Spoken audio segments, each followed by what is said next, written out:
Signore e signori, buonasera. Benvenuti alla Casa Italiana Zerilli-marimò della New York University. We're delighted to have a chance to present Teresa Fiore's book, Preoccupied Spaces, Remapping Italy's Transnational Migrations and Colonial Legacies. To me, it's a very important event because I have a chance to give the floor of the Casa to a dear colleague who has an unusual degree of intellectual generosity.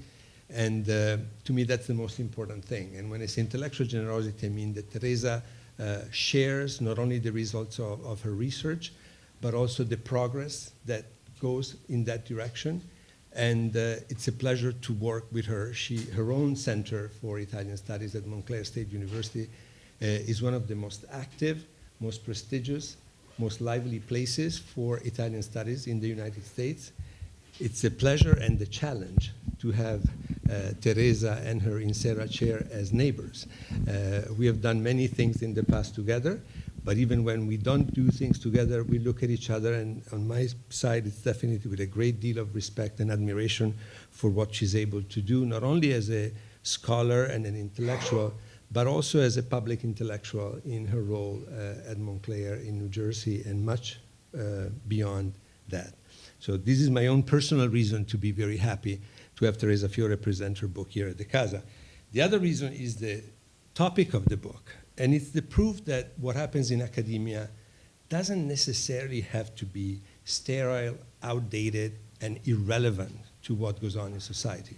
Because what Teresa Fiore tackles in her book is extremely relevant, is extremely contemporary in terms of urgency of the topic she touches upon. And one of the major points of her book is that the present crisis, quote unquote, if we want to use this expression, of racism / immigration / acceptance of differences that we have in Europe and in this country as well, is not something that was born a few years ago, but it's something that needs to be connected to the historical legacy of colonialism. That's what could seem like a very obvious truth, but it's a truth that very often people don't want to listen to. The present government that is about to take power in Italy right now is a very clear example of people that are completely in denial of that connection. And that anytime somebody tries to bring up the connection between current waves of immigration, especially from North Africa and other parts of the world, to Italy, would say, oh, these are all excuses, these are all academic things. No, they're not. And I think the merit of Teresa's book is really to establish a very strong, undeniable, rational, and historically proven connection between these phenomena. And basically saying, you cannot look at what happens today, ignoring what happened before, and especially you cannot not establish the logical connection between these phenomena. I think I've spoken even too much, but I felt I had to say these things. And it's a great pleasure, along with Teresa Fiore on stage tonight. There is going to be Konstantina Zanou from Columbia University. She is an historian, but at Columbia she's affiliated with the Department of Italian Studies. And she's also an expert of Italy and the Mediterranean. And as a special guest, we have Giovanna Calvino, dear friend, colleague. She taught here at NYU for several years. And tonight she's going to be reading an excerpt from one of her father's short stories, and Teresa is going to explain why there is this Calvino introduction. And without further ado, I would like to ask you to welcome very warmly to the stage Teresa Fiore and Konstantina Zanou. Thank you.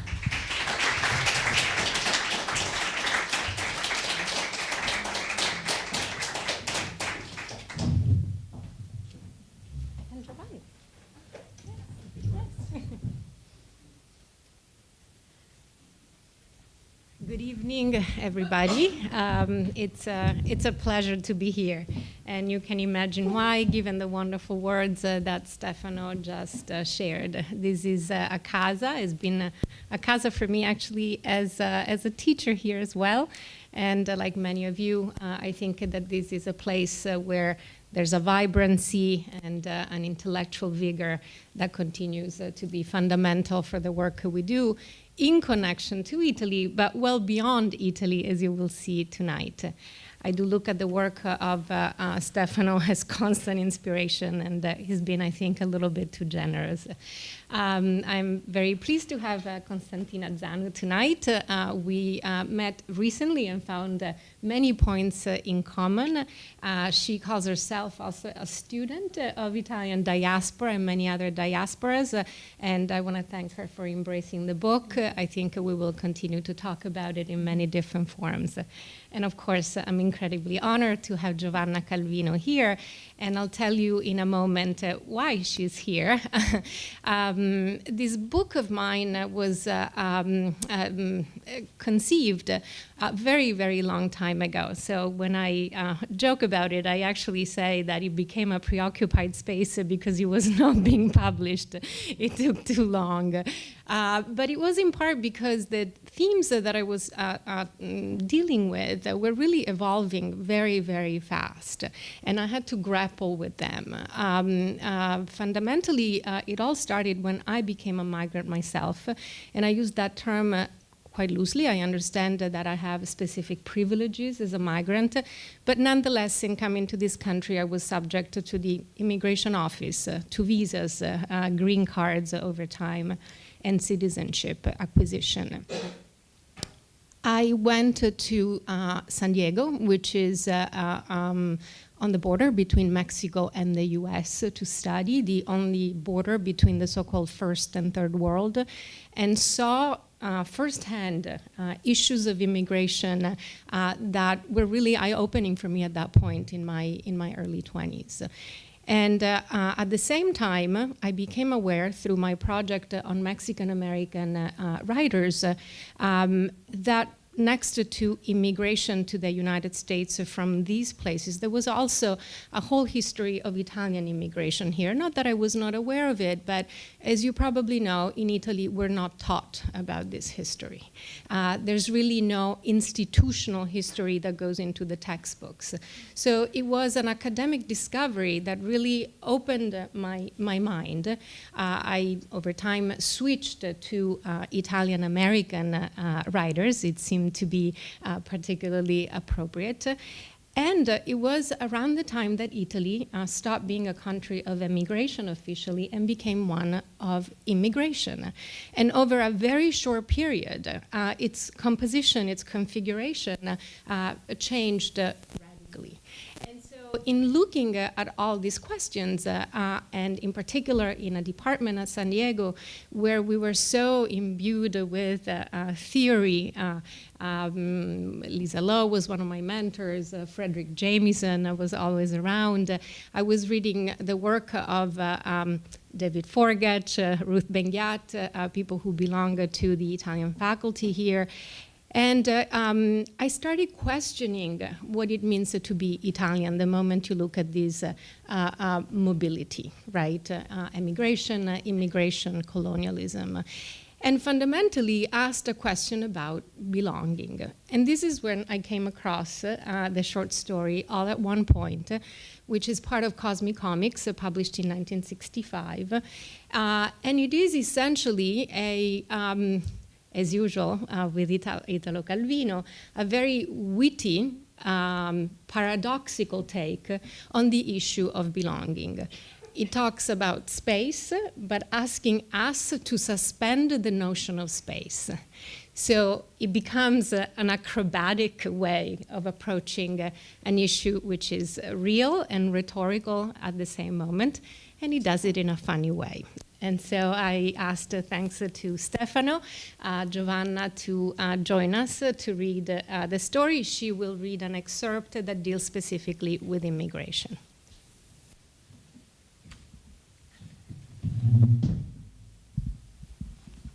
Hi.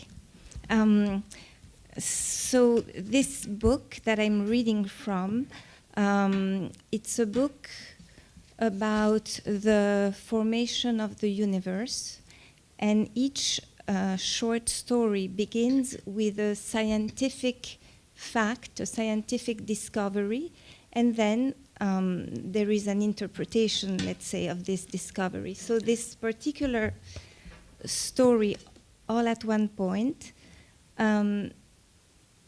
the scientific fact is, through the calculations begun by Edwin P. Hubble on the galaxy's velocity of recession, we can establish the moment when all the universe's matter was concentrated in a single point before it began to expand in space. Now the story begins.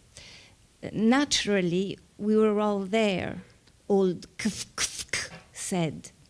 Where else could we have been? Nobody knew then that there could be space or time either. What use did we have for time packed in there like sardines? I say packed like sardines using a literary image. In reality, there wasn't even space to pack us into. Every point of each of us coincided with every point of each of the others in a single point, which was where we all were. In fact, we didn't even bother one another, except for personality differences, because when space doesn't exist, having somebody unpleasant, like Mr. Baird, underfoot all the time is the most irritating thing. How many of us were there? Oh, I was never able to figure that out, not even approximately. To make a count, we would have had to move apart at least a little, and instead we all occupied the same point. Contrary to what you might think, it wasn't the sort of situation that encourages sociability. I know, for example, that in other periods, neighbors called on one another, but there, because of the fact that we were all neighbors, nobody even said good morning or good evening to anybody else. In the end, each of us associated only with a limited number of acquaintances. The ones I remember most are Mrs. Finko, her friend the Xukots, a family of immigrants by the name of Zhu, and Mr. Baird, whom I just mentioned.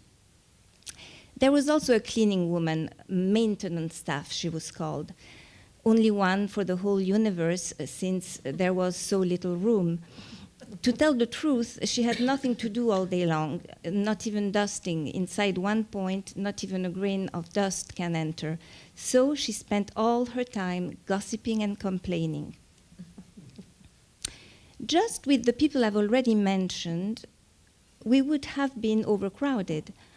But you have to add all the stuff we had to keep piled up in there, all the material that was to serve afterwards to form the universe, now dismantled and concentrated in such a way that you weren't able to tell what was later to become part of astronomy, like the nebula of Andromeda, what was assigned to geography, the Vosges, for example, or to chemistry, like certain beryllium isotopes.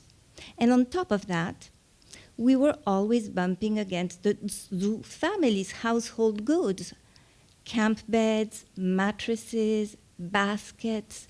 These Zhus, if you weren't careful, with the excuse that they were a large family, would begin to act as if they were the only ones in the world. They even wanted to hang lines across our point to dry their washing. But the others also had wronged the Zhus, to begin with, by calling them immigrants, on the pretext that since the others had been there first, the Zhus had come later. This was mere unfounded prejudice.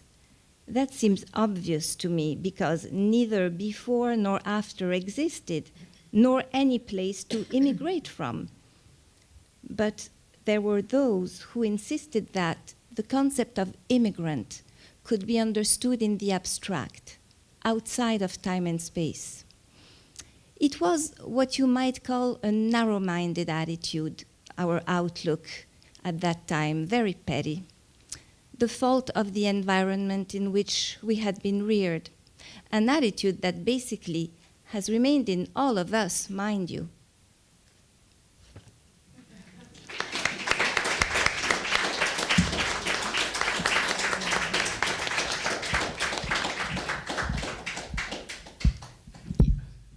You can see why this story was so intriguing. The idea that Calvino came up with, that we can think of immigrants as presences to be excluded, even though we don't have a point we come from and we go to, is really at the root of one of the issues that is really central to me, which is that of inclusion and exclusion, and which is that of space. Now, I'm going to briefly introduce the book to you before I start a conversation with Konstantina. And I want to say that for me, presenting it at Casa Italiana is particularly special because I think this is a place where Italy, thanks to the work of Stefano and the Italian faculty, is challenged in many forms as a national space. It is a space that becomes transnational in many forms. This is a place where you have presentations about emigration, immigration, colonialism, post-colonialism regularly. And I want to thank all of you for coming as well, because I see many familiar faces, but new people, and I'm glad to see that there is interest in the subject at this particular historical juncture. Certainly, as Stefano was saying, where despite the fact that we live in a globalized world, we see new forms of nationalism and harsh nationalism coming up. So the premise of the work, as was mentioned by Stefano earlier, is that I don't think that all these phenomena of mobility are actually appendixes to the history of Italy, but they are phenomena that are congenital to the country and to its national formation. That is to say, the very nation has to be understood on the basis of these experiences that are inbound and outbound flows, as well as the colonial and the imperial experience. So that in itself is a bit of a paradigm shift, because as you can imagine, we usually start with the idea of Italy as a nation, in particular a nation whose borders are incredibly recognizable because of the geography. Although, interestingly, they're borders that are incredibly porous because they're coasts, and that is of tremendous relevance, especially in the Mediterranean today. As a result, I think that Italy is a very interesting laboratory to rethink the whole idea of belonging. If we keep in mind these different experiences, which are both past and present, we're dealing with a case that has very interesting stories to tell us, not only about Italy, but definitely beyond. Obviously, the moment I started looking at this new configuration of a transnational Italy, I had to ask what it means to be Italian. And this question is asked constantly. At the same time, what does it mean in particular when we look at mobility, at displacement, at internal diversity? This is not something that I address in the book because I take it for granted that we're all familiar with the fact that the country was initially a very fragmented space, a mosaic of foreign powers, quite interestingly, and it was a very long process to unify it. And this is still present in its regional diversity. So I use this more as a background. But let me walk you through some maps and some data. Some of it may be well known, but not necessarily, because as we were saying, unfortunately in Italy, this is not taught in the schools. And I think there are some numbers that are absolutely striking that would be very useful to own constantly in order to read the present.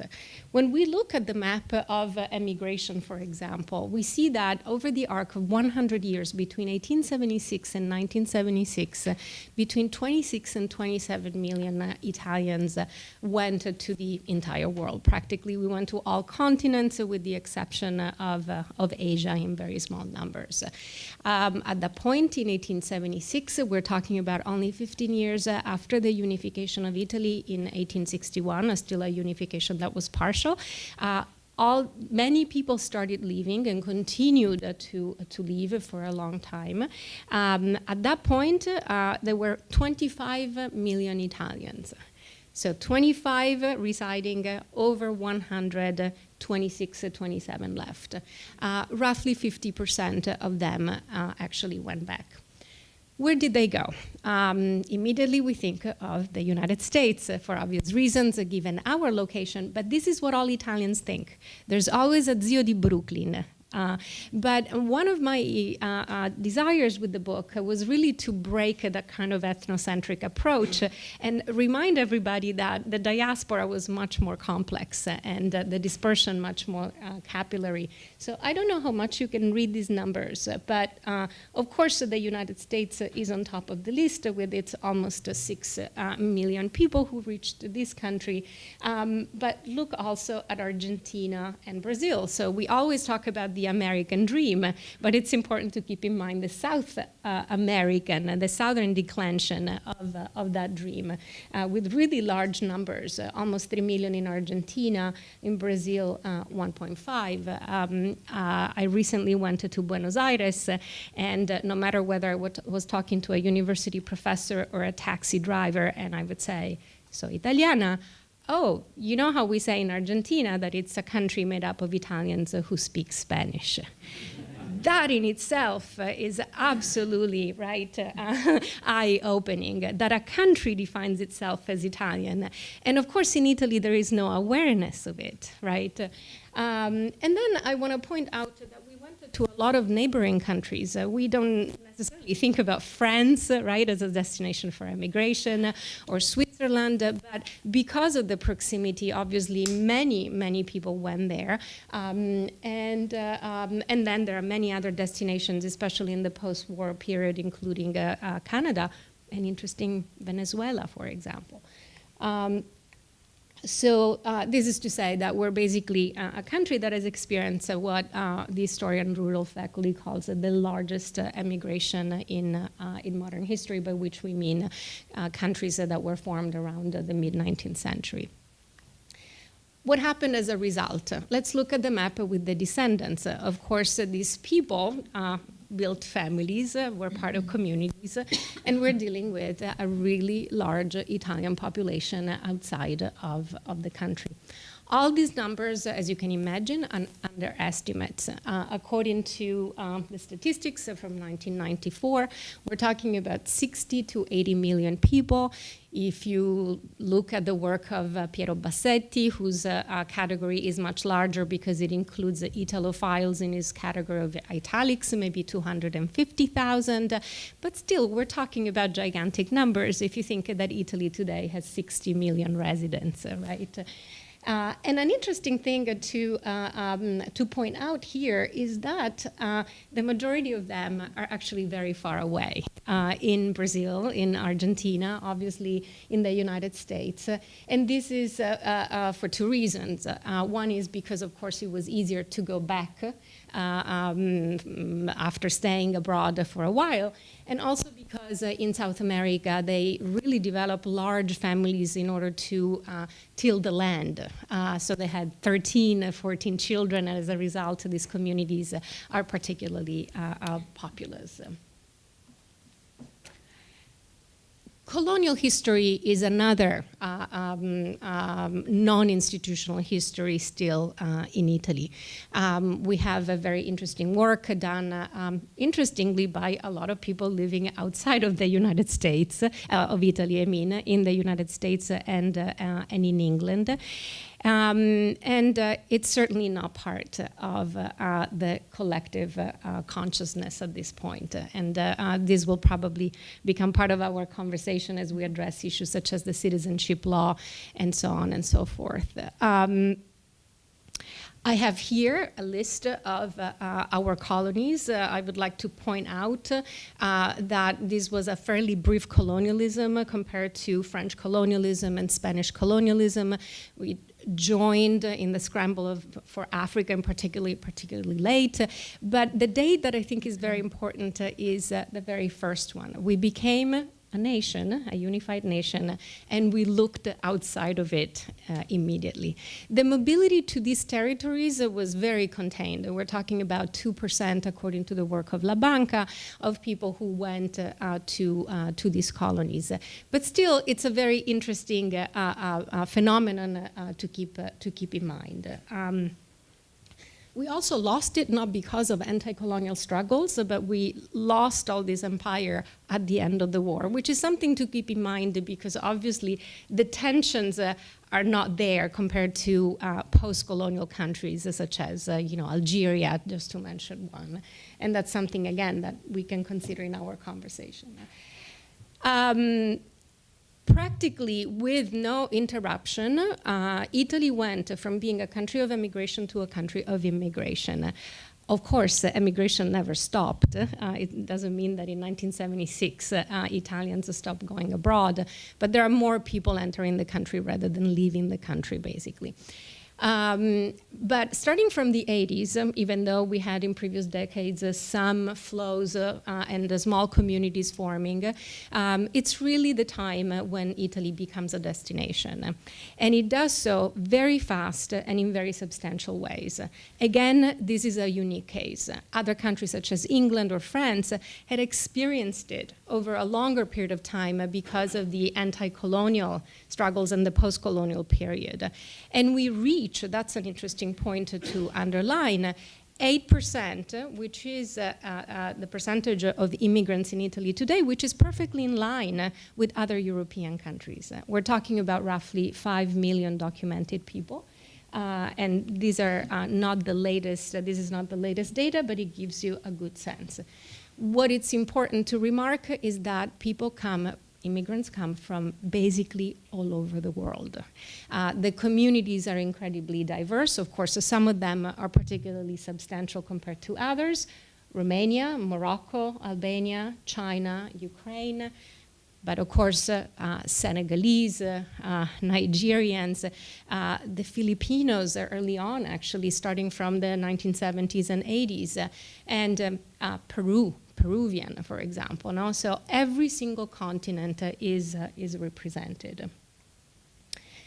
And this is my last one, is about emigration again. We don't really have a map of this phenomenon because it's pretty recent, but we do have numbers. Again, this is an underestimate, but it's important to notice that starting from 2012, the country again registers more people leaving rather than entering the country. And interestingly, this includes immigrants who came to Italy a while ago and are now leaving to find opportunities someplace else. The latest data indicates 125,000 Italians who left in that year in particular. And of course, however we wanted to explain this phenomenon, at the root of it, there is the search for work, which was exactly the reason why so many Italians left the country in 1876 and continued for decades and decades.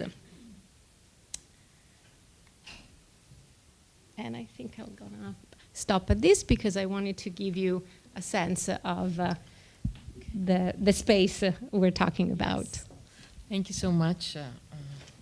First of all, good evening. Let me congratulate you for this truly beautiful, original, and extremely rich book. I recommend it, really very, very pleasure reading, and it makes you think. It was really with great pleasure that I read it, and I'm really glad to and honored to be here tonight to discuss it with you. So I had questions and thoughts in every page almost while I was reading it, but I will limit myself to just 4 or 5 because another question sprang now that I was listening to you.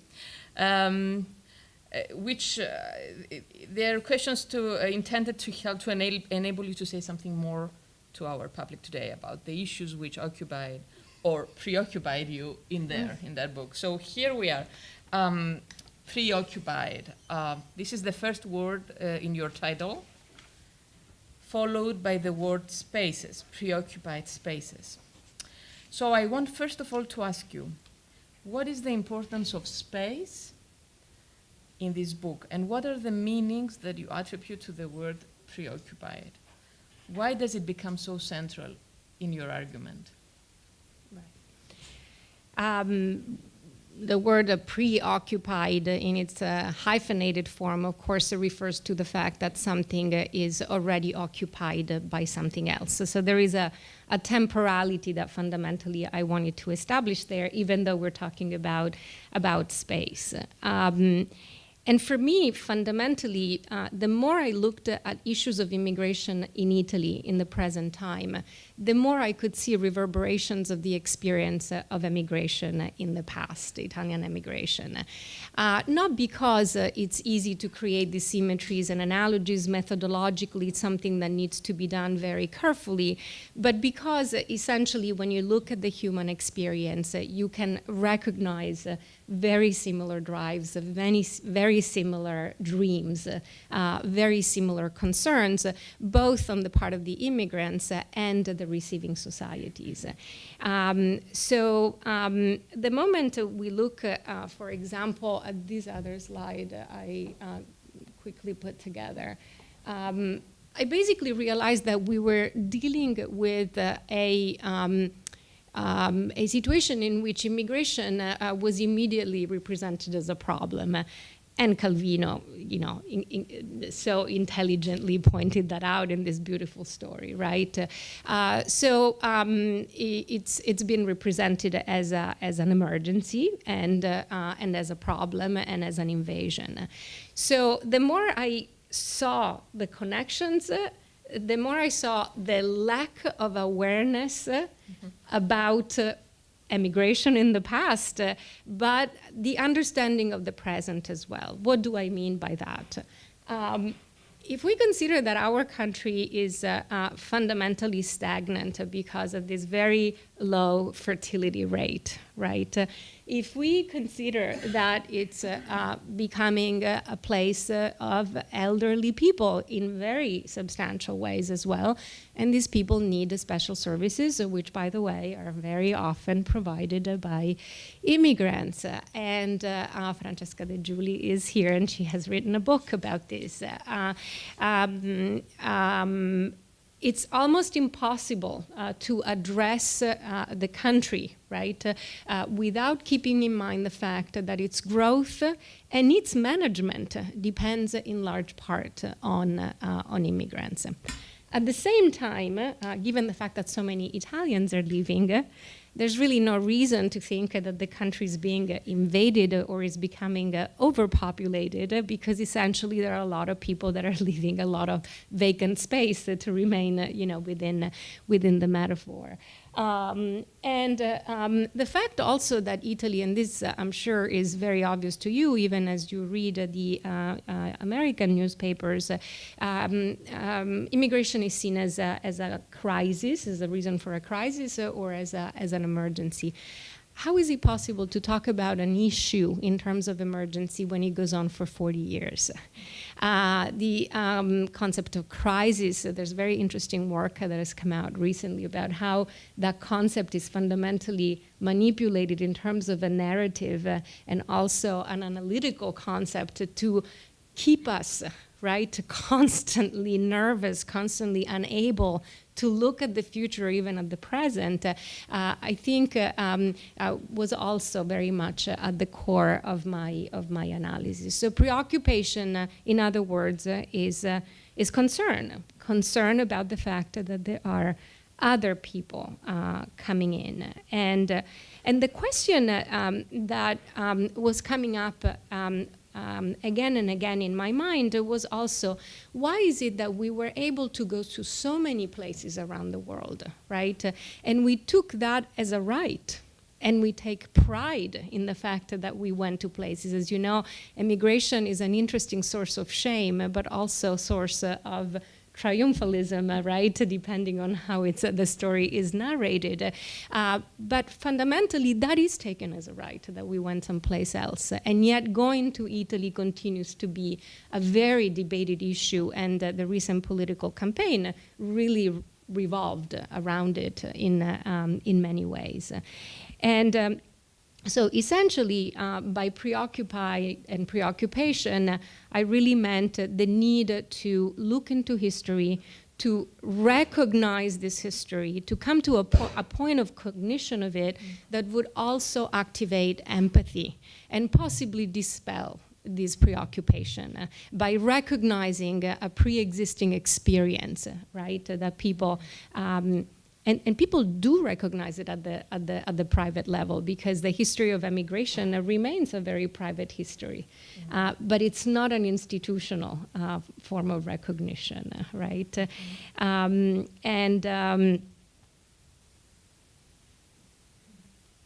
That's why I play basically with the two forms of the word, the preoccupation and then the preoccupation in terms of concern.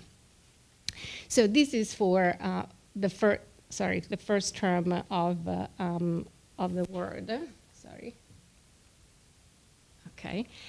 And then I was thinking about sharing with you a video because I think it really speaks to the first part of your question. It is a video that adapts the verses of Henri De Luca from a beautiful book called The Solo Andata. And it's been adapted to a song by the canzoniere grecanico Salentino, which is responsible for bringing back Tarantata, Taranta, Tarantella. And it was directed by Alessandro Gasman. So here it is.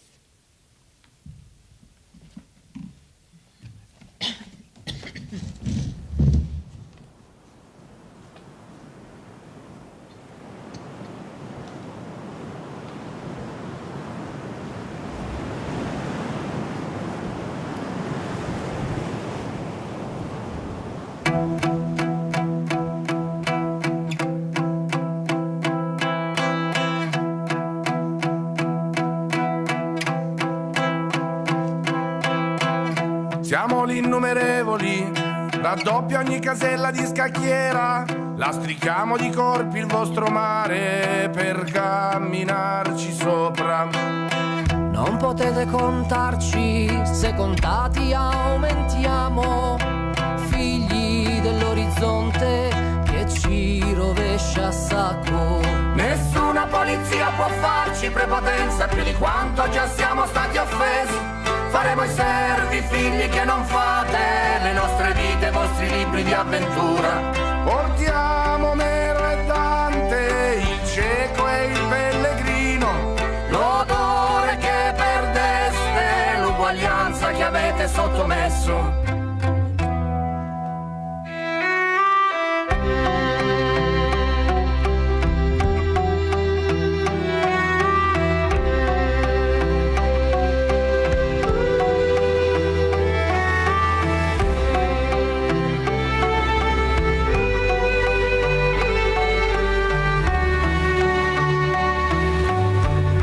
Qualunque distanza arriveremo a milioni di passi. Noi siamo i piedi e vi reggiamo il peso. Spaliamo neve e pettiniamo prati.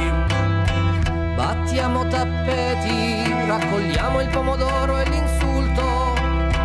Noi siamo i piedi e conosciamo il suono passo a passo.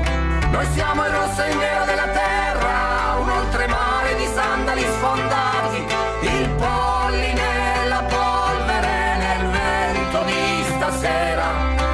Uno di noi a nome di tutti ha detto non vi sbarazzerete di me, va bene muoio ma in 3 giorni resuscito e ritorno.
In braccio al Mediterraneo, migratori di Africa e di Oriente affondano nel cavo delle onde.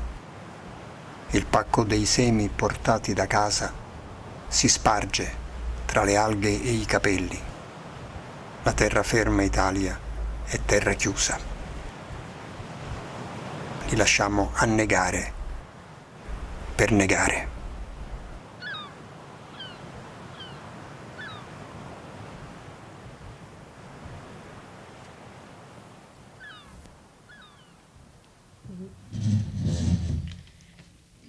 This video really encapsulates many of the points that I make in the book. It does not consider colonialism, which is definitely another element that I always keep in mind, because to get to the second part of your question, space is important precisely according to different categories of mobility.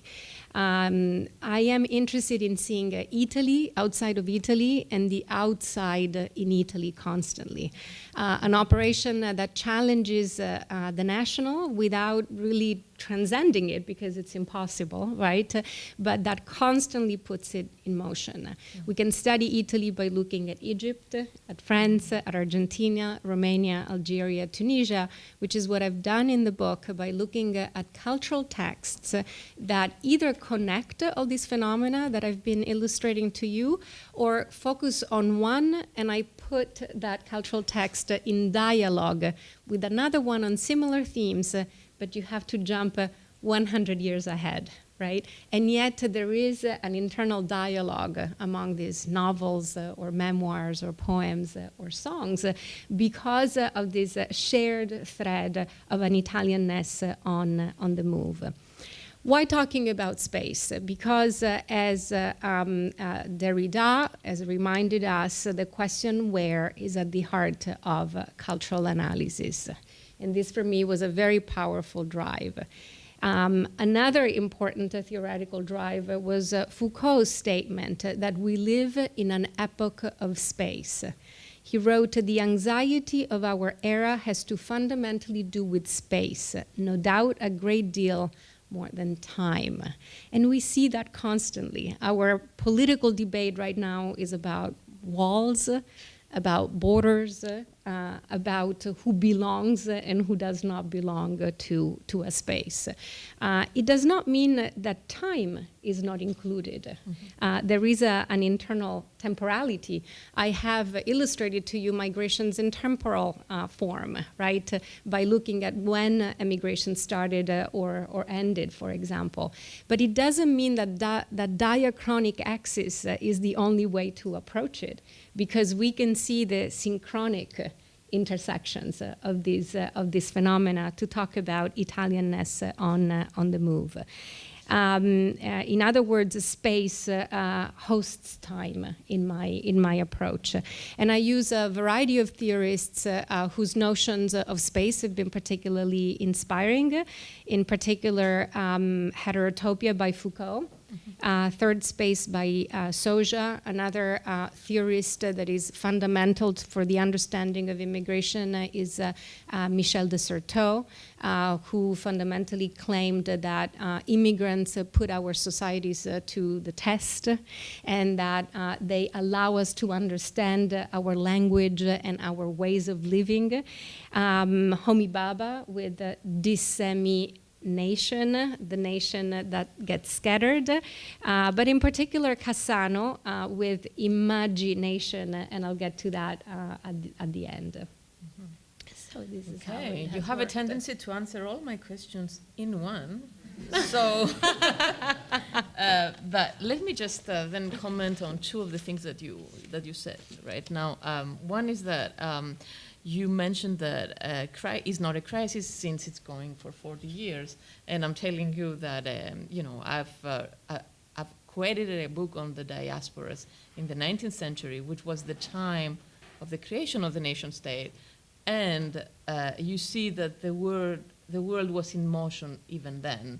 So what was created in the 19th century was the imagination of a closed space, which is the nation state. Actually, nothing changed. Like, the world was in motion always. What's changed is our political imagination, the introduction of passports, the organization of political entities, not the movement. So the change is not the movement, but the political organization of society, the organization of space, let's say, right? That was the one thing that I wanted to say. And the other is, I have the impression here that you also challenge the very traditional way of approaching diasporas in general, like that you kind of, and I wanted to ask you this, diasporas, if not connected to the Jewish or the Greek classic diasporas, are seen usually as dispersed pieces of a center, of a nation, which is the mother country, which somehow sends its scattered pieces all over the world.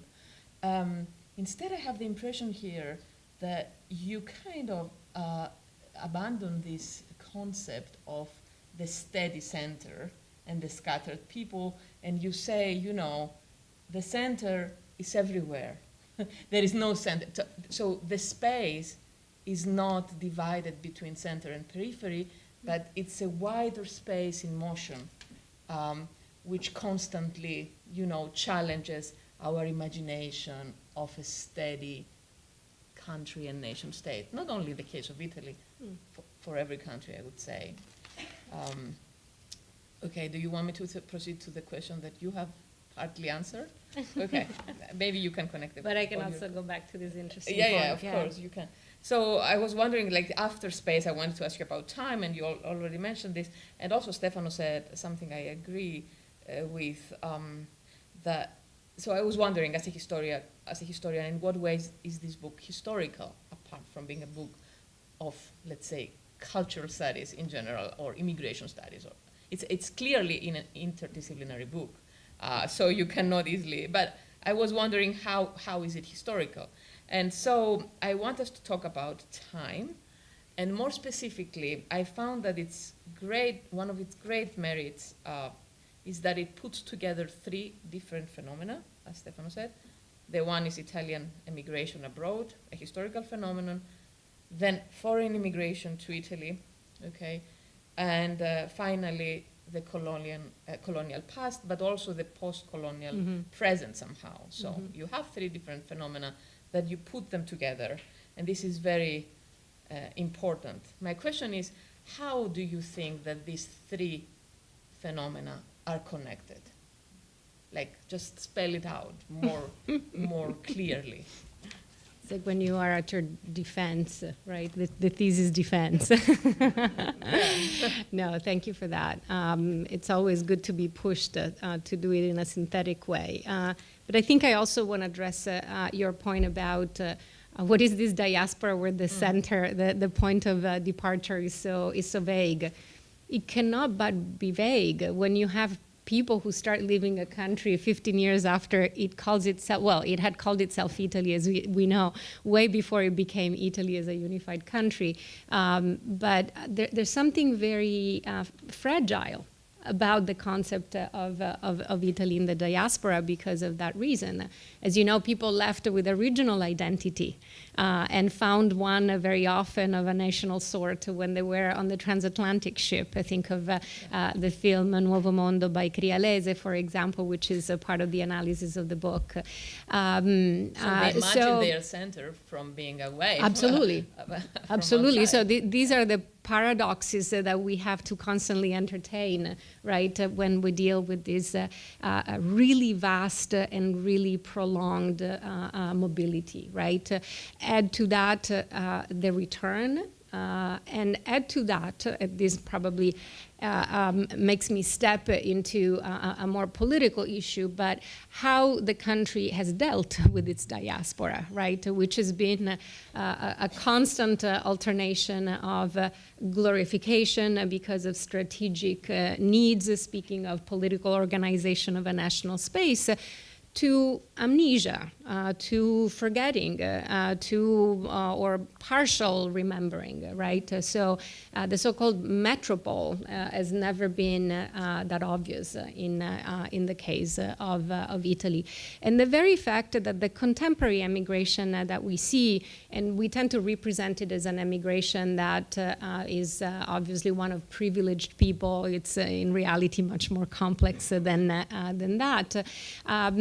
Is not characterized by the possibility of going back. There are diasporas that are predicated on the concept of return, whether that is a desire or a possibility. In the book, I talk about the Indian diaspora, for example. India is interested in having its people back after they spend time someplace else. It gives them actually very important positions, sometimes institutionally, right, to help the country. This is not the case for Italy. The link becomes very often more of a personal link rather than an institutional or formal link.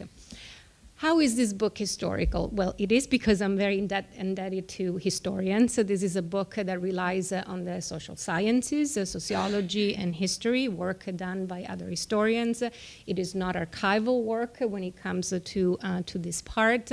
And at the same time, for me, it was very important that I would include these maps that describe history in a visual way because of the very concept that is pivotal to the book. That is to say, the preoccupation, right, relies on this historical framework. And the assumption here is that we need to overcome this amnesia and we need to reread the past. You probably read recently that Brussels has done something very interesting with its Museum of Colonialism, which was traditionally a museum that was actually extolling what the country had done in Africa. And they closed it down and they completely restructured it. And now the narrative is that of look at the atrocities that we are responsible for. These we have not experienced in Italy, right? And this has tremendous consequences in the perception of national identity and foreignness. And the same for emigration, even though, of course, it's a history that we can deal with slightly more easily, but it is incredibly scattered. We don't have a national museum of emigration. We have many of them. They're very local. They have different politics, and this added to my desire to really provide that type of historical framework without having the pretense of it being purely historical work. This is a cultural type of work. The book is full of analysis of memoirs and songs and novels that really have a purpose here, because if we look at immigration only in terms of numbers, and numbers is what we deal with when we deal with immigration even today, we're actually getting a very partial picture of what it means to migrate. And I think that the cultural text gives us an enormous contribution in the profound understanding of what that human experience is. And it's always imbricated with the national, the supranational, the international. In one person and in one story, you can see an entire world, right? When you see somebody leaving Ethiopia and crossing the desert and being treated like a slave in Libya and crossing on a dingy boat across the Mediterranean, you have the colonial, the post-colonial, the international affairs, having to do with the hyper-borderization of contemporary world, all there, all in one person who deals with it thanks to the experience of many other people, because it's never an individual one, but a collective one. Mm-hmm. So in this sense, history served the purposes of the cultural and the human. I had a more specific question here. You say at a certain point that today's immigrants in Italy, they come mostly from countries which were not former Italian colonies. Right. And I was wondering, if I compare this to the example of France or England, for example, that you tend to have immigrants coming from the former colonies, why was the link of migratory routes between former Italian colonies and Italy lost at a certain point? Why do you think? I mean, I don't have an answer. I was just wondering whether you know that. No, thank you for asking it, because I don't address it that directly in the book, but it is what I call a phenomenon of indirect post-colonialism. So we're getting colonial subjects coming from territories that were colonies of other countries, or communist regimes. So the answer lies in what I referred to briefly earlier on. That is to say, the relationship was shorter. The relationship was also feeble for reasons that I cannot get into right now.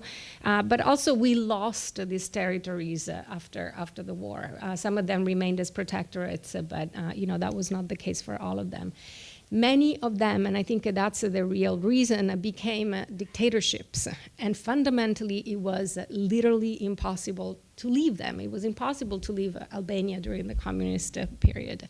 It's still incredibly difficult to leave Ethiopia or Eritrea. And if you do so, you're really putting yourself at an incredibly high risk. So it has to do with the conditions of the sending countries. These colonies just had very specific configurations at that point. Mm-hmm.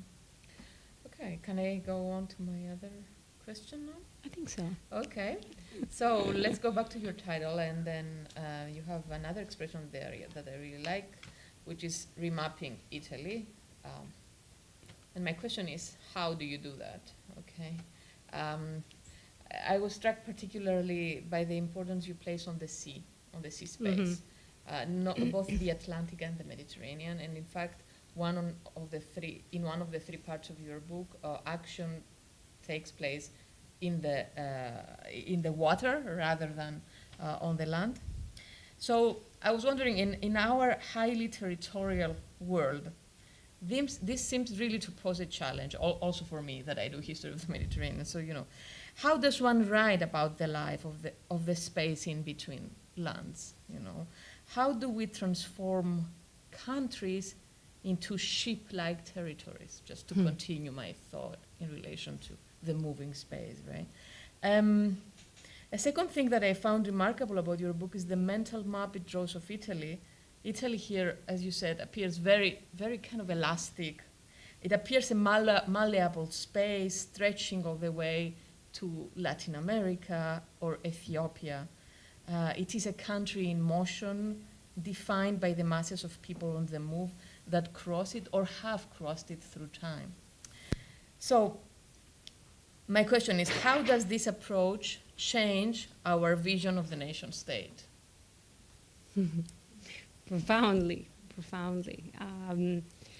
I'm going to tell you an anecdote, which is incredibly light, but I think it's so telling. I go to a hairdresser salon in Midtown. And when I step into it at the reception, there is Joanna, who does not want to be called Giovanna, but speaks Italian. And she always shows me her picture of when she got her first communion in Palermo, because she was actually born there. She speaks Italian to the hairdresser who's from Albania, Vera. And that's because of our history of colonialism there, albeit quite briefly, and our incredibly colonial presence through our TV and radio for a very long time, to the point that we became, as Italy, the new America for them the moment the communist regime crumbled down. You probably remember the big ships coming over across the Atlantic in '91. And that in itself, for me, is remapping. In all of this, there is Fernando, who's a transvestite from Mexico. He's an undocumented immigrant who's married to a Sicilian American and speaks Italian. And his dream is to move to Italy because it's the most beautiful country in the world. I want to go to this hairdresser now. And encountering, right, this history of mobility, which translates also into language, mind you, into language, right, is to me the reason why we need to think in terms of space, right? These people don't necessarily think about time, for example, right? For them, it's a contemporary experience of sharing. But we definitely need to think beyond the nation because it's incredibly limiting and ultimately it's not realistic, right? So we do have it, we cannot transcend it, it's been invented, right? An imagined community, as Benedict Anderson would say. But we don't need to stay with it. We can challenge it, we can expand it, we can declense it constantly in many different directions. And that's been the true pleasure in the book, because you can find that in Kavanagh's beautiful autobiographical novel called Rital. He was one of the founders of Charlie Hebdo. And wrote this book to basically remember the family history of immigration, and called it Rital because Italians could not pronounce the French R, so they would call them Italiani Rital. Finding right these histories and stories right scattered all around Albania, Argentina, Ethiopia. Egypt.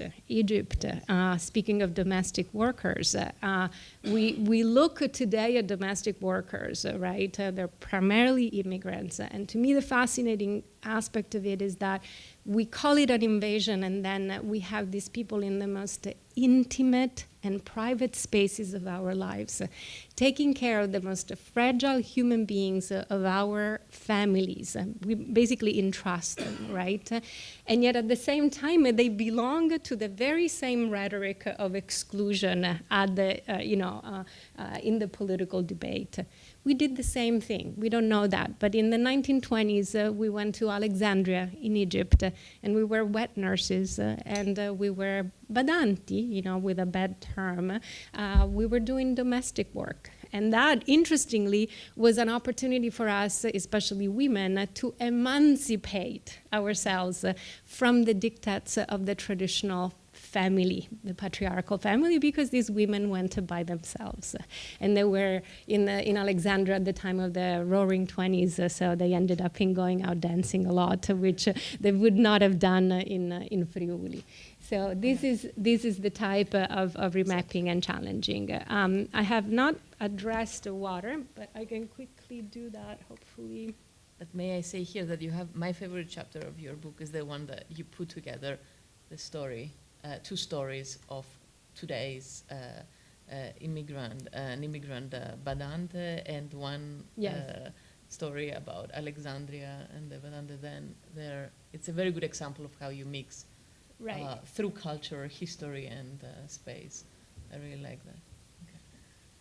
So Konstantina was referring to the part called Waters. The second part of the book is called Houses, and the third part is called Workplaces. So going back to the question of space, I asked myself, what specific spaces do we talk about when we talk about migration? And inevitably we talk about the voyage, that's why the water. We started flying very, very recently, right? The voyage was by water. The second is about the places where emigrants or immigrants live. By that I mean both residential spaces and neighborhoods. And the third one is workplaces. And here I had an incredibly large set of options, and I chose domestic work, as I just said, and construction work. We always say that Italians have built basically other nations more than their own. And at the same time, construction sites today in Italy are full of mostly undocumented immigrants. And waters is definitely a very important one. In that section, I bring together a really wide variety of texts, as you can see, both contemporary and very old. But essentially, this is what I'm interested in. That is to say, the reverberations, the echoes that become incredibly obvious sometimes visually, right? This is the typical image that we see in the media today. This is an image from Nuovo Mondo, but it's the very famous picture of the migrant ship. In Buenos Aires, I went to the Immigration Museum, and they had astounding pictures of Italians and Spanish coming into the port. Argentina calls itself a nation coming from the boats. And they're actually wearing a life-saving jacket, which is exactly what immigrants today do. So there are these connections that are completely coincidental but are quite telling. So my point in this part, Konstantina, is to show that we have also embarked on perilous journeys, right? So when Italians say, how can they do it? We've done exactly the same. Many, practically all the time, with a few exceptions, people had not seen the water, had not seen the coast before getting on a ship. I highly recommend a story by Leonardo Sciascia called Il Lungo Viaggio, which is an absolute gem about people who get on a boat and they don't even know where they're going. And I'm not going to tell you how it ends because it's a fantastic ending. We have died crossing seas and oceans. We have disappeared in those waters. And we have crossed as undocumented people. The very fact that we are still called WOPs, the term has died out a little bit, but for a very long time in this country we were called WOPs, without official papers. Undocumented migrants now are an issue, but we have been that, and that memory has been erased. We're actually today undocumented. According to some interesting statistics, not only there are 500,000 undocumented people in Italy now, but there are 500,000 undocumented Italians around the world. Half of them are in Brooklyn. It's very easy to come in and wait for your, tourist visa to expire. What's the difference, though? We've had a chance to cross legally, and this is not an opportunity for migrants today. And we don't have the time to explore that specifically, but that's really a fundamental difference in conceiving a nation. And after having been in Buenos Aires, this has become very, very obvious in terms of how much a country has been able to also absorb foreigners. Okay, so let me go to my final question, and then we can open to the public. Okay, so since this is a book about culture, as you said, it's cultural studies mostly, and it works on culture and with culture. It seems to me that you make a statement also about literature and culture. So if Italy is this ill-defined mosaic of people on the move, right, then what do we make of its language and culture? What is national literature in this global transnational context? What is national culture? And if this is so, what implications does your book have on the field of Italian cultural studies and the division that we have between, Italian, German department, whatever? It's a huge question, but just to think about it a little bit. It is a huge question, and in a way, the same way we have Italy and we have to deal with Italy, we also have Italian studies departments or programs. This can be a cage, and traditionally, I think it has been defined according to the nation, and as such, it has reached a bit of a dead end, but that's the case for Germany or any other nation. In the process, especially recently, given that Italian is unfortunately registering a decrease in enrollment, like many other foreign languages, we have been forced, in particular as faculty, to rethink what we teach. This rethinking has been going on for a while. We needed to teach emigration, to teach immigration, to teach colonialism. We need to teach cinema and not just literature. We need to teach comics and not just literature. So we've moved away from that canonical approach, but mostly as exceptions to the rule. Now, the real challenge is, and by the way, this particular department, I think, is a model in how it's been done, in particular because people from other departments have been hired constantly. David Forgage has contributed with his important book about Italian cultural studies to open up this debate. But what we haven't done yet is really rethinking the entire curriculum to make our students aware of what I'm suggesting here. The premise is transnational, right? So even when you look at the national formation, you need to look at what happened before, and you deal with a constellation of foreign powers in Italy, right? So essentially, it's much more non-Italian than it is Italian. How to do that with a cluster of classes over a long period of time, with a group of faculty agreeing, with this vision, is a very interesting adventure, and yet one that is galvanizing, I think. And I want to share actually the case of our colleagues in the UK, Charles Burdett, Loredana Polezzi, and many other people from Cardiff, Bristol, Warwick, who applied for a gigantic grant and created a project called Transnationalizing Modern Languages, Modernity Identity, there's a mistake in translation, in modern Italian culture. And that's exactly what they are trying to do. They've come up with exhibitions, with conferences, and now they're working on a volume that will come out with Liverpool University Press that is actually designed to address the canonical through a transnational lens. Dante was an exile, displacement. The Renaissance and the Baroque period need to be read through that transnational lens.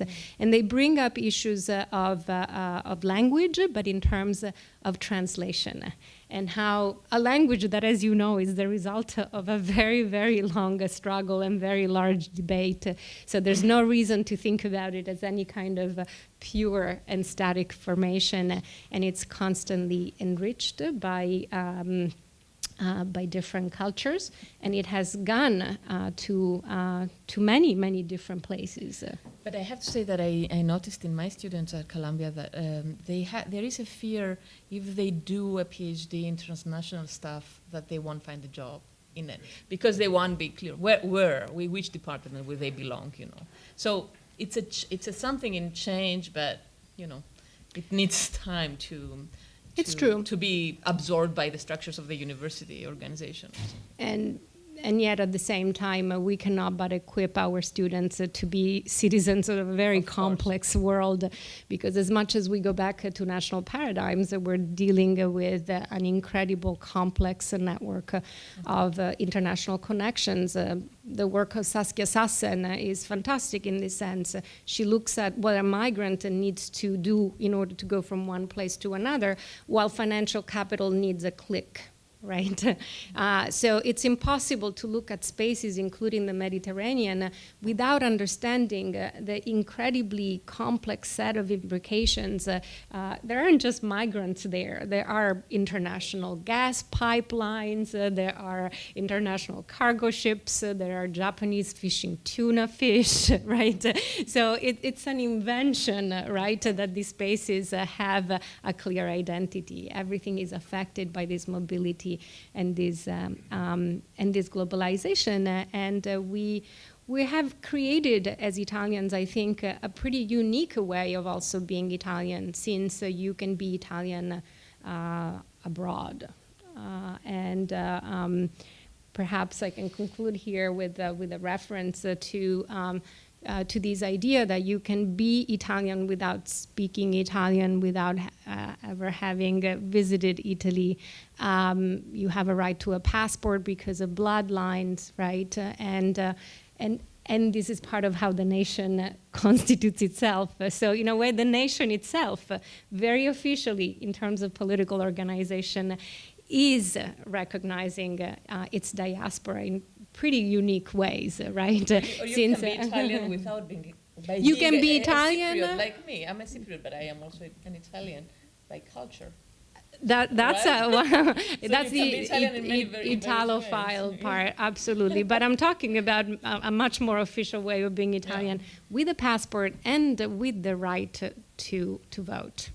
While I was traveling recently, I met a young woman from Colombia, who lives in the United States, and she said, I recently became Italian. And she was a little bit hesitant. And I said, oh, this is great. What's the story behind it? I don't know it. I just know that I had an Italian grandmother, and that made me eligible to actually apply for the passport.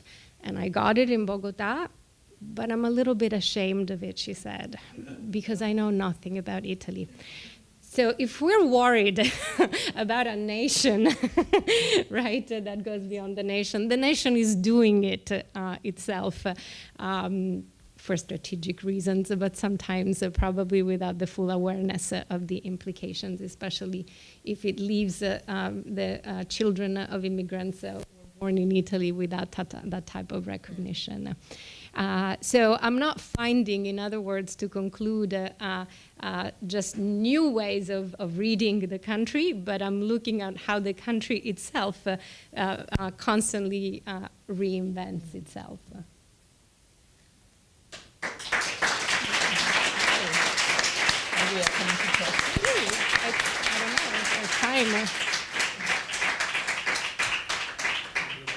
And if there are questions from the audience, yes. Hi, I'm a master's student here at NYU, and I'm working on second generation immigrants in Italy, so the children of immigrants. And one of the things I'm looking at, like school-age children. Mm-hmm. There's this phenomenon of code switching. So at home, I'll speak one language, and at school or with my peers, speak another language. That's just one part of code switching. Also, foods you eat or your habits that might be culturally based. And I'm thinking about the private space versus the public space, and how there is a performative part that it's in order to for these immigrants, in order for them to participate in public spaces, they have to privatize what makes them other. So they can only participate in Italian public space because Italians wanted to only be Italian and not other things. So things like Chinese restaurants are seen as like offensive or invasive, but when he speaks good Italian or things like that. So I was wondering I know you talked about the homes of domestic immigrants working in Italian homes, but what do you think about this kind of like closing the door to your own culture in order to exist in Italy, and how that doesn't really maybe help like integrate integration or sharing of cultures, it just kind of keeps it separate? Or what do you think? If it's helpful, I mean, obviously they're doing it for a reason. Well, certainly the general political climate has not encouraged them to share their private stories, their family stories.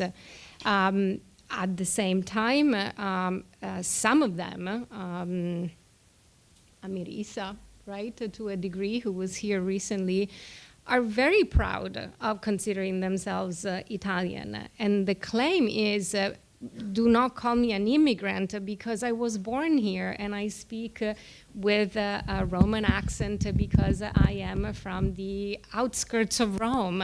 I have an Egyptian father who pretty much disappeared from my life, and it's a misnomer, in a way for him. So, as I always say, whenever we talk about immigrants, we just need to accept diversity within the community. That it's impossible to lump millions of people, right, under one label. So there are people who tend to gravitate more to the family sphere, but clearly young people are also pushed by peer pressure, right, to actually integrate. And the country can be very esterophila, interestingly enough, right, and falls prey of many exotic trends, but it doesn't mean that it has comfortably embraced this type of diversity. And certainly the paradigm remains national. Now, the interesting part is that if you go to a primary school, an elementary school, an incredibly high number of students is basically not originally from Italy. So it's a fact that the country needs to face, and not with the motto "Prima gli italiani." That's definitely not the way to go. Mostly because "Prima gli italiani" e poi.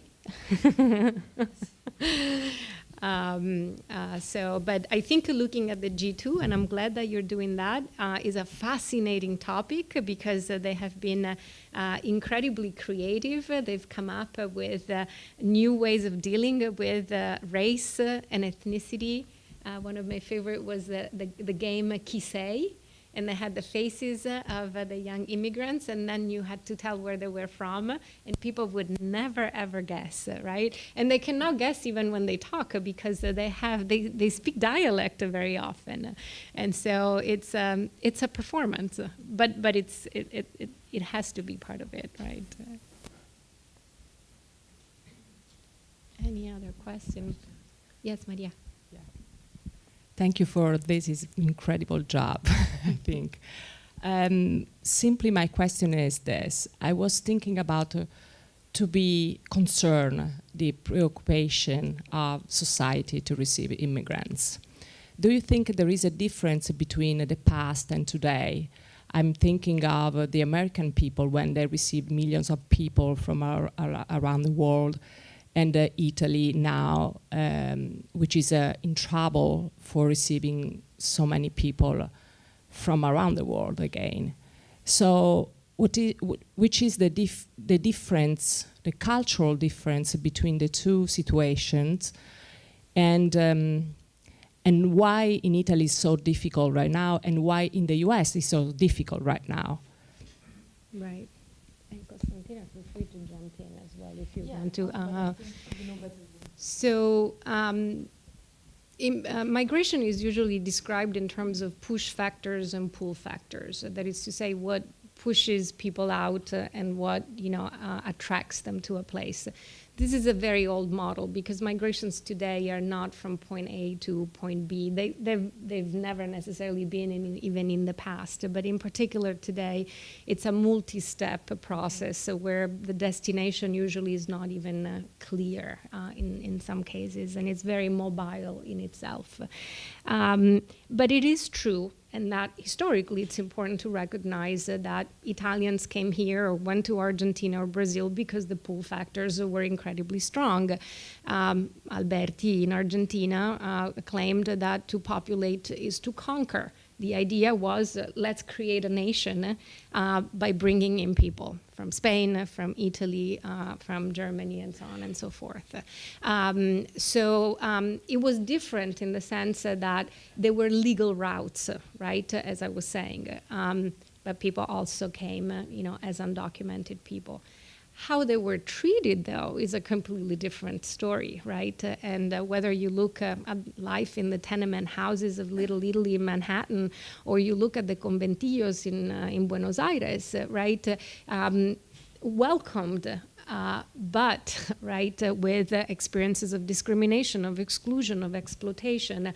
This is why when the narrative around Italian migration is simply one of success. We came, we learned English right away.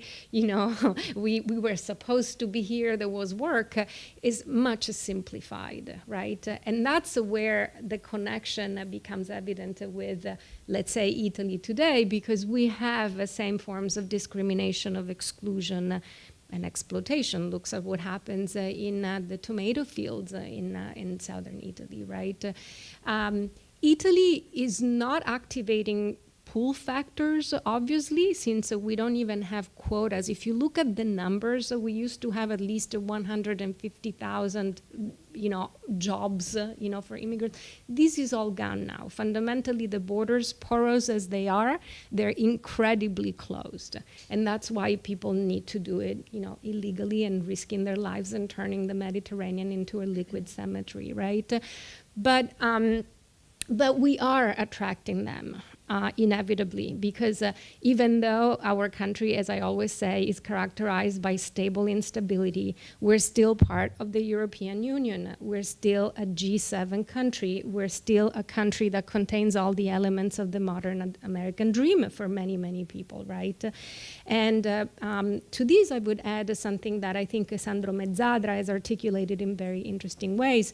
Because of our economy being still so much governed by the black market, it is possible for people to become integrated, in quotes, into that black market, which constitutes a really large part of our economy. And sometimes it is the subtext of the official ones. Think of fashion, for example, right? And so in that respect, we are a magnet, but in very ambiguous ways. But those ways are much more obvious to the people in the countries of departure, right? Because they see the ways in which it is better to be on this side, right? Yes, in the back. Hello, thank you very much for the presentation. I was wondering how come, or maybe you didn't talk about internal migration from the south to the north, and how would you place that conversation inside what you just told us about? Maybe we take also the next question there. And then we'll wrap it up, yes. Thank you for the presentation. I have a question. Does your book also touch on the detail, let's quote in quote, of the fact that years ago Gaddafi had warned that if he had been killed, we would have had an enormous invasion of Europe from Africa. Is your book covering at all this part? I'll address both together. The south-north, the internal migration, is something that I refer to whenever the cultural texts that I talk about refer to it. And interestingly, it's everywhere, because when immigrants are coming from abroad see the internal dynamics of Italy, right, they end up in seeing their story in the Calabrese working in a pizzeria in Milan, right? Or they get surprised by the fact that the Sicilian woman, selling cigarettes is not treating somebody nicely since she's now living in Rome, is an immigrant herself. So the human dynamics trigger an analysis of this, but it's not done extensively because it's a topic that is really part of a very vast corpus of literature, and I just referred to it, but it plays a very important part in the representation of the other. So I've had colleagues when I presented the book recently who came up with, the important element in this, rereading of Italy as the South being colonized. So in other words, the colonialism that I'm talking about should also be read, including the South as part of the unification project. As for Gaddafi, it is absolutely present because of the fact that Libya is the point of departure of so many immigrants. It was the case when Gaddafi was around, and it just became even more deregulated since his downfall and death. But I do address it also in terms of both national political discourse and a very complex, ambiguous way of dealing with our past colonialism. Clearly, our agreement with Libya about immigration is filled with post-colonialism, right? Or active colonialism to a degree, and so that enters into the analysis that way. Libya is a unique case also because it was a colony, but people do not migrate from Libya, given that it's been traditionally such a rich country. But they are the point of arrival and departure, and a very problematic one because of the externalization of borders that the European Union systematically applies and fundamentally delegates to other countries the management of the traffic through all kinds of high-tech devices and funding.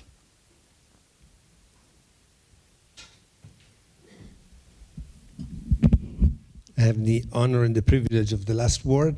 This is my last event for the season. I'm leaving tomorrow for Florence with 40 students from NYU, trying to discover this multi-layered, complex Italy with them, and I couldn't have thought of a better event to close our series of academic thoughts. It's your conversation between Konstantina and Teresa really was incredibly stimulating for somebody who does my job in terms of what we're here for. What kind of Italy are we talking about?